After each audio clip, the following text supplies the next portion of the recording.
What you're about to see has never happened before at a British military briefing.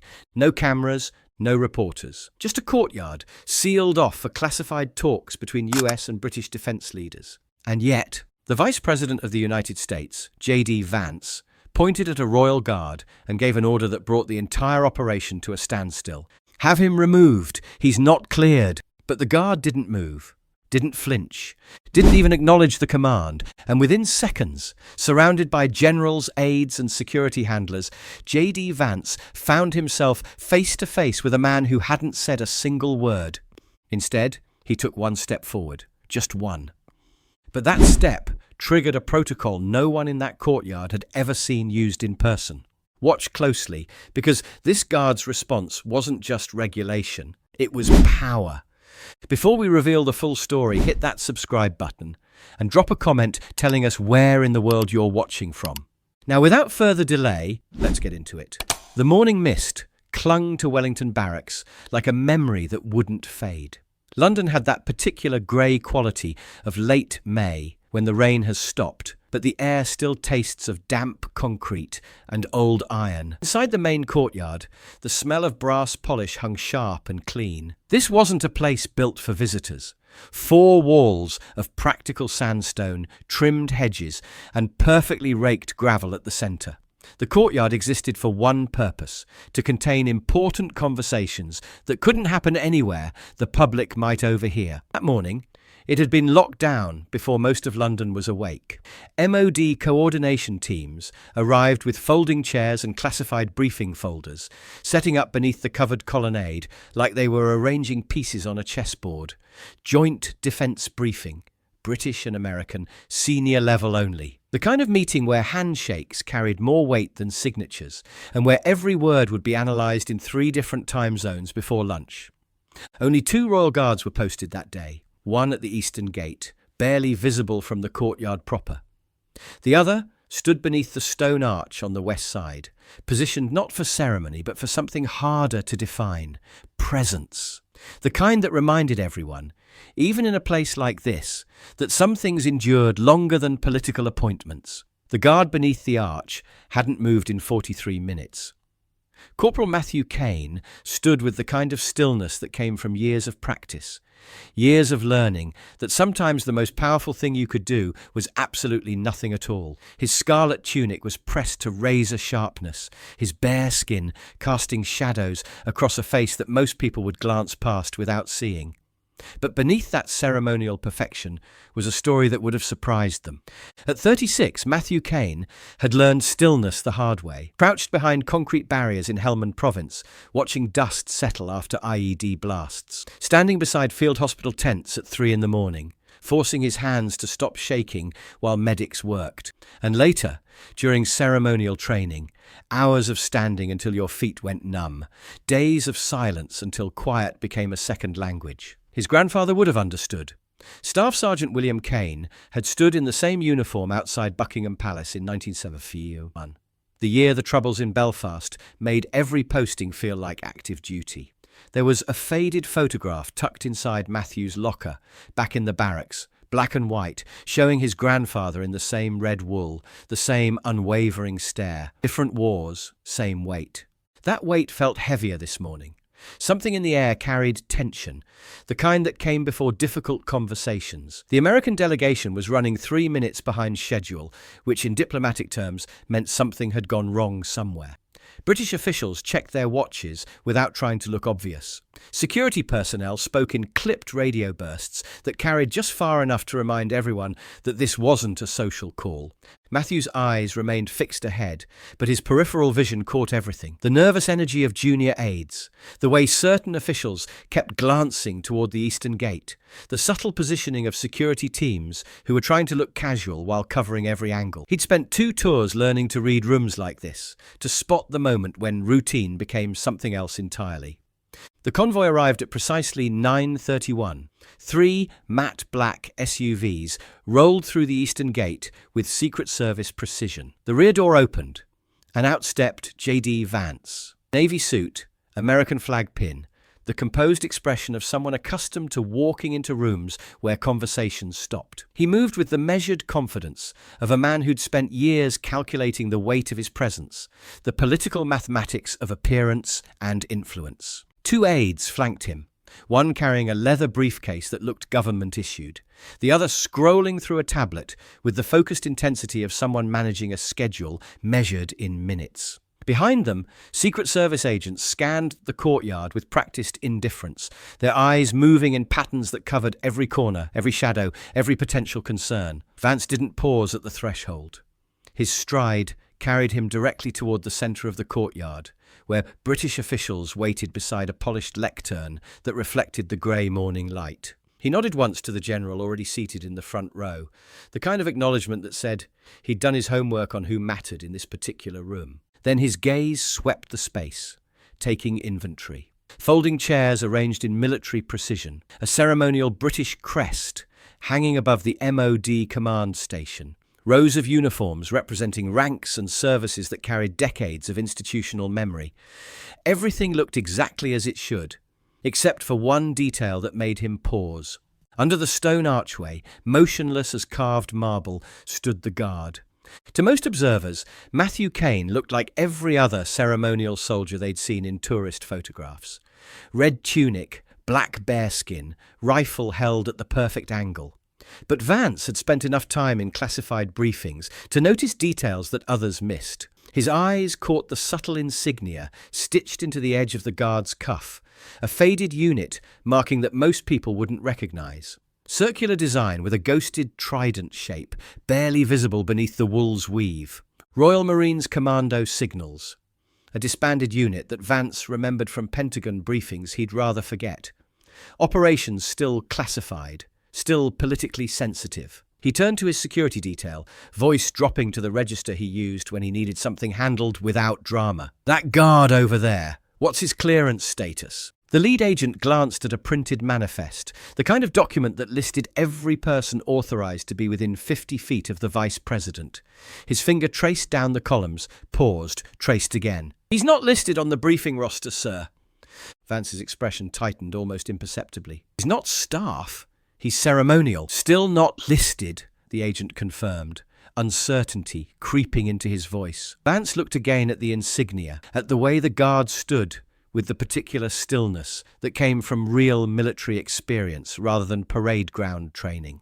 Something didn't add up. In his world, everything that could be a problem eventually became one. And unauthorized personnel wearing disbanded unit markings fell squarely into that category. His voice, when it came, carried the calm authority of someone accustomed to being obeyed without question. "He needs to be removed before we proceed." The words fell into the courtyard's quiet, like stones into still water. No anger, no theatrics, just the kind of procedural certainty that had carried him through a political career built on controlling variables. But in that space, surrounded by centuries of military tradition, those 6 words triggered something none of them had anticipated. The American security lead moved first, one hand already reaching for his radio. The MOD liaison officer opened his mouth to respond, his face showing the particular strain of someone caught between conflicting authorities. And across the courtyard, beneath the shadow of the stone arch, Corporal Matthew Kane stood absolutely still, hearing every word and understanding exactly what was about to unfold. The first person to find his voice was the British MOD liaison, a thin man with greying temples who looked like he'd spent more years managing diplomatic crises than he cared to remember. He stepped forward with the careful urgency of someone trying to prevent a small problem from becoming an international incident. "Vice President Vance," he said, his accent carrying that particular Oxford precision that made everything sound both polite and immovable. "That guard is on ceremonial assignment under Ministry of Defence authority. He was cleared this morning at 7:10, full access authorization." Vance didn't turn his head, his gaze still fixed on the figure beneath the arch. "Then your clearance system has a gap that needs addressing." The words weren't loud, but they carried the weight of institutional authority. Around the courtyard, conversations didn't stop exactly, but they shifted. Junior officials suddenly found reasons to check their phones. Senior staff developed an intense interest in their briefing folders, the kind of studied inattention that said everyone was listening without appearing to listen. Across the space, Matthew Kane had heard every syllable. The word removed had landed in his mind like a tripwire, not because he feared being dismissed, but because he understood the mechanics of what came next. When institutional authority collided with protocol, protocol usually lost. And in rooms like this, losing meant disappearing from the official record entirely. He'd witnessed it before, in places where misunderstandings carried higher stakes. Kabul, 2019. An Afghan translator wearing wrong identification had been detained by American security despite having British clearance. One confused patch, one assumption, one failure of communication. The translator was released 6 hours later, but trust was broken, operation compromised. Matthew blinked once, slowly, beneath the shadow of his bare skin. Around him, the machinery of authority was already in motion. The American security agent had taken 3 steps toward the rope line, his posture radiating the calm professionalism of someone executing routine orders. He moved like a man who'd performed this kind of task countless times, approaching the problem with the methodical efficiency that made difficult situations look deceptively simple. The MOD liaison tried again, his voice carrying a note of urgency that hadn't been there before. "Sir, if he's removed without cause, it becomes a violation of joint protocol agreements. That creates diplomatic complications neither of our governments wants to explain." Vance finally turned, his expression showing the particular patience of someone who'd heard every variation of bureaucratic objection. "I'm not creating complications, I'm preventing them." That's a uniform from a disbanded intelligence unit with connections to classified operations. Having him on visual record during a joint briefing raises questions I don't want to answer. "You're not being recorded," the liaison replied. "This is a closed session." "There's always a record somewhere," Vance said, with the certainty of someone who'd learned that lesson the hard way. Digital signatures, security logs, someone's smartphone they forgot to surrender. "And I'm not explaining to a congressional committee why we allowed unauthorized personnel in ceremonial dress to monitor classified discussions." He gestured toward his aide, a gesture that said the conversation was over. "Have him relocated. This isn't personal, it's procedural." The security agent resumed his approach, now within 10 feet of the ceremonial rope line. His radio crackled softly with confirmation codes, the quiet efficiency of a security apparatus that had rehearsed this kind of intervention countless times.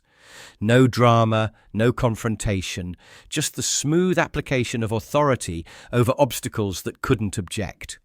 Matthew could hear the gravel beneath the agent's boots. Each step a countdown to a moment he'd been trained for but had never experienced. The rope line was 6 inches from his right boot, a boundary that meant more than simple perimeter control. On one side stood ceremonial protocol, governed by regulations written in the blood of men who died defending principles that couldn't be negotiated. On the other side stood political authority, backed by the kind of power that could rewrite rules with phone calls and signature stamps. 8 feet, 7, 6. Matthew inhaled slowly through his nose, his breathing controlled and even. In his peripheral vision, he could see British officials shifting uncomfortably, caught between diplomatic necessity and institutional pride. American staff members watched with the detached interest of people observing a procedure they didn't fully understand. The entire courtyard balanced on the edge of a moment that would define how 2 allied nations treated each other's traditions. The agent reached for the rope, and Matthew Kane made a choice that would ripple through both chains of command.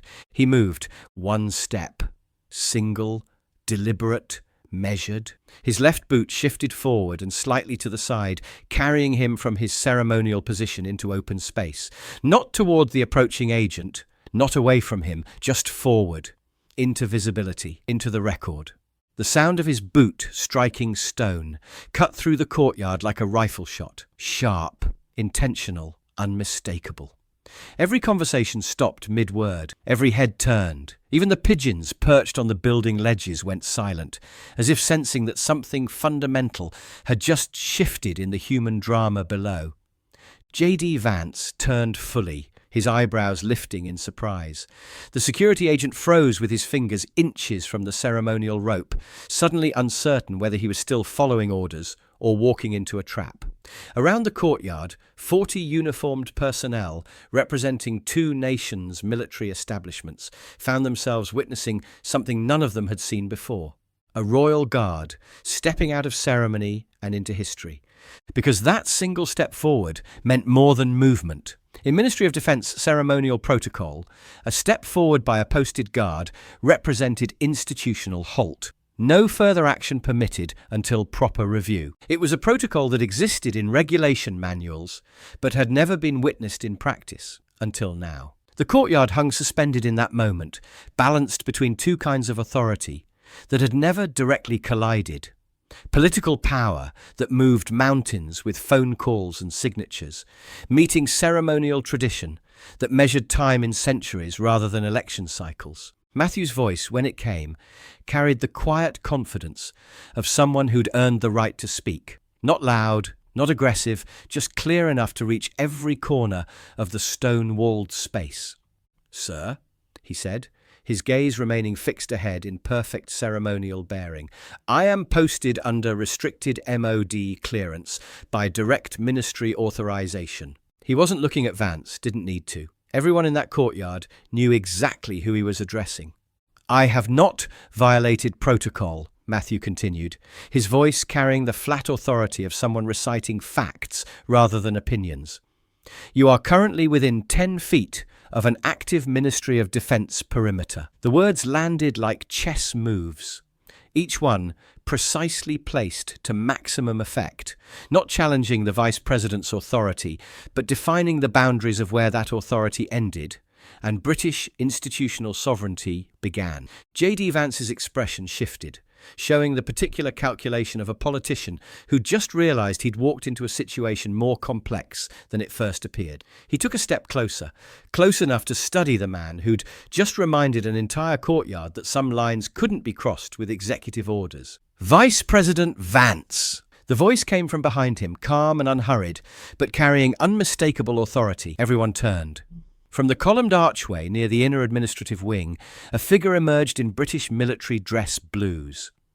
Olive sash across the chest, short-cropped grey at the temples, the bearing of someone who'd spent decades managing situations where diplomacy and military protocol intersected in uncomfortable ways.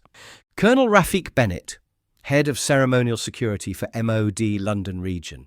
Not a politician, not a press officer, but the man they called when institutional dignity needed protecting from bureaucratic enthusiasm. He crossed the space between them, like he was adjusting furniture, placing himself in the exact centre of the developing confrontation, with the practiced ease of someone who'd diffused similar situations before they became front-page news. "The Guard is not the issue here, Mr. Vice President," Bennett said, his voice carrying the patient authority of someone explaining obvious facts to intelligent people. "The issue is a misunderstanding of jurisdictional boundaries." Vance straightened, his expression showing the particular alertness of someone who'd just recognised a worthy opponent. "He wasn't on our security manifest." Bennett nodded once, acknowledging the concern without accepting its implications. "He wasn't meant to be. He's ours. Fully cleared, properly authorised, and exactly where he's supposed to be." "He's wearing insignia from a disbanded unit," Vance pressed, his voice showing the first edge of frustration. "It's not illegal to remember where you served, sir," Bennett replied, his tone carrying the weight of someone who'd made similar arguments in similar rooms more times than he cared to count. The standoff held for another beat, two kinds of authority testing each other's resolve, while 40 witnesses tried to look busy with their briefing folders. The tension wasn't hostile exactly, but it was complete. Like two chess masters studying a board where the next move would determine everything that followed. Around them, the courtyard had gone perfectly still. American officials exchanged glances that said they weren't sure whether to intervene or retreat. British staff members stood with the rigid attention of people watching their institutional dignity hang in the balance. Even the security teams had frozen, suddenly uncertain whose orders they should follow if the situation escalated. Matthew Kane remained where he'd stepped, boot planted forward, representing something larger than personal authority. He was tradition given form, the physical embodiment of principles that had survived political changes, military reorganizations, and diplomatic crises that had toppled governments. Bennett, still perfectly composed, turned slightly towards Matthew. "You may resume your position, Corporal." And just like that, the moment crystallized into resolution. Not victory, not defeat, but recognition. An acknowledgement that some principles couldn't be moved by political convenience, no matter how politely the request was phrased. Matthew brought his left boot back into perfect alignment with his right, ceremonial formation restored. The courtyard remained silent for another heartbeat. Then began the slow process of remembering how to breathe. JD Vance exhaled through his nose, a sound that might have been frustrations, or might have been something else entirely. He turned to his aide, muttered something too quiet for the microphones to catch, and moved toward the briefing area with the measured steps of someone who'd just learned a lesson he hadn't expected to need. No apologies were offered, none were requested, but something fundamental had shifted in the space between them, a recalibration of assumptions that would influence every interaction that followed. The briefing proceeded as scheduled.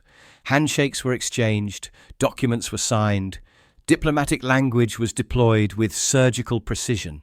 But everyone in that courtyard carried away the memory of a moment when tradition had been tested and had held firm.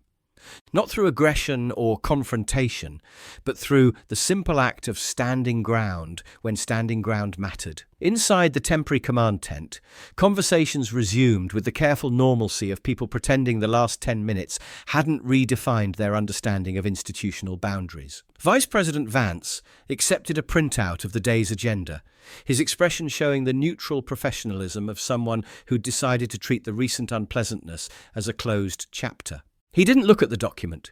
Instead, he leaned toward his senior aide, voice pitched low enough to avoid the recording equipment that wasn't supposed to be there, but probably was anyway. "I want a full review of clearance protocols for anyone wearing legacy unit insignia," he said, his tone carrying the flat authority of someone issuing orders rather than making suggestions.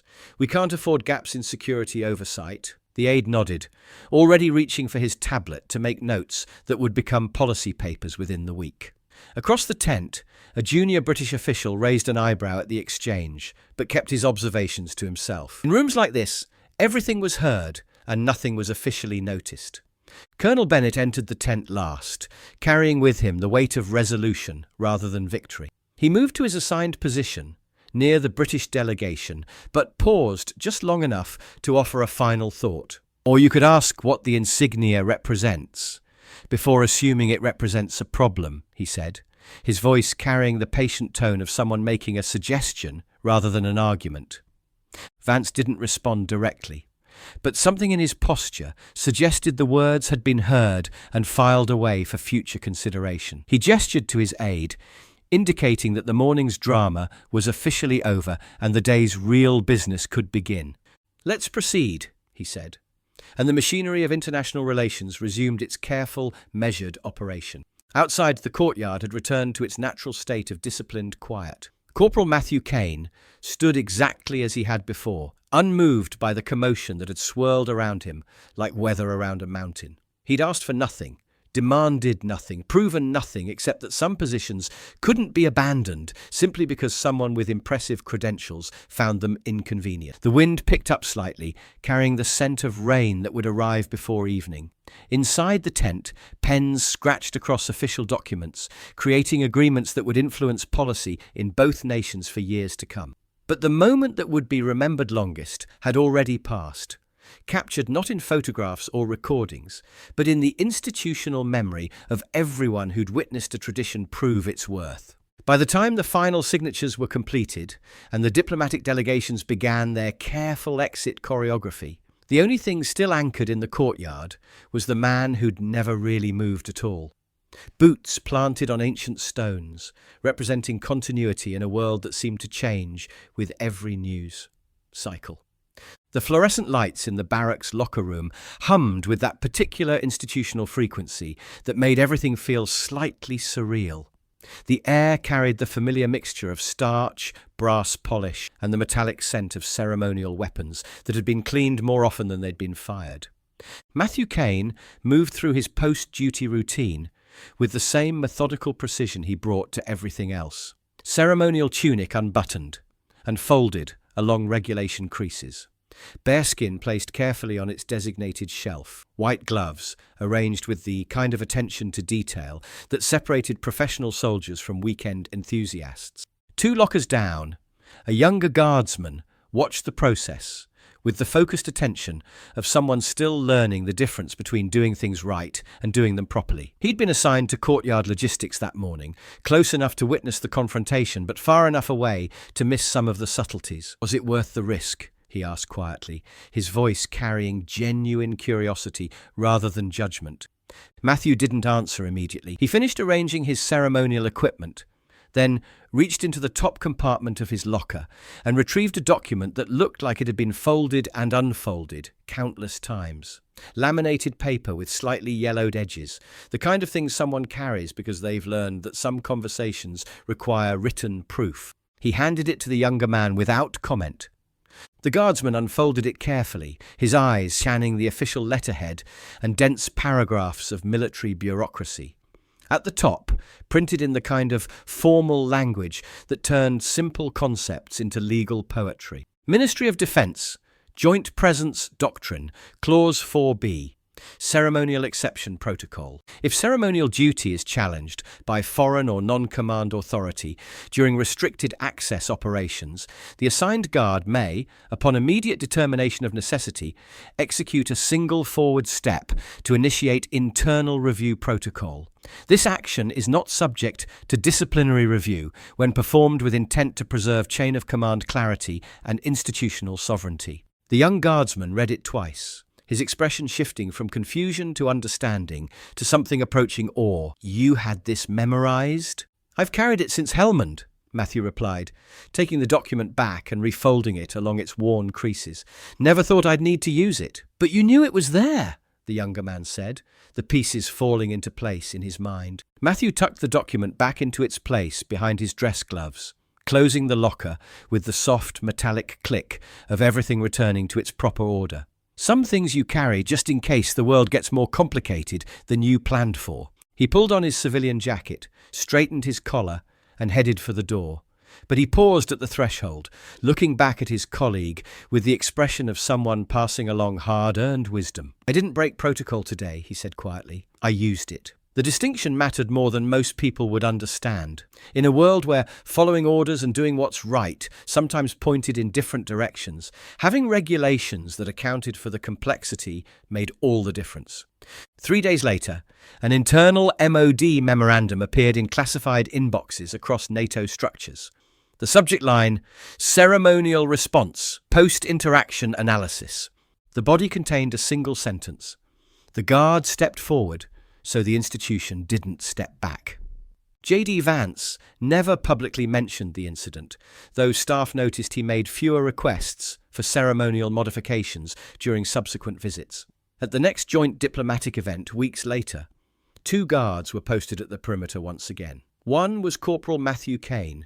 This time, not a single diplomat questioned whether they belonged there. Because sometimes the most important battles aren't fought with weapons or words or political maneuvering. Sometimes they're fought with nothing more than the willingness to take a single step forward and trust that the ground beneath your feet is solid enough to support the weight of what you're defending. Matthew had taken that step. The ground had held. And the tradition that put him there would be waiting for the next person who needed to remember that some things don't bend, even when bending seems like the easier path. The wind was picking up outside Wellington Barracks as evening approached, carrying the scent of rain and the distant sounds of London settling into another night.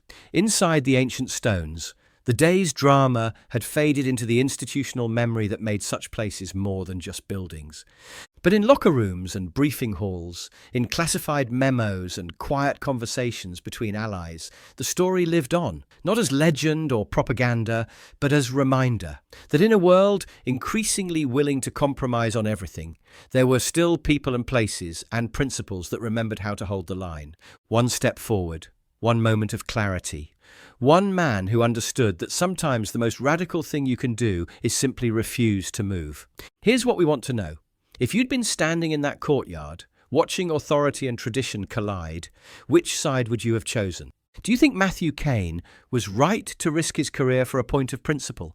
And in a world where compromise has become the default response to every conflict, do institutions like this still matter? Drop your thoughts in the comments below. We read every single one, and these conversations matter more than you might think. If this story reminded you that some things are worth defending, hit that like button.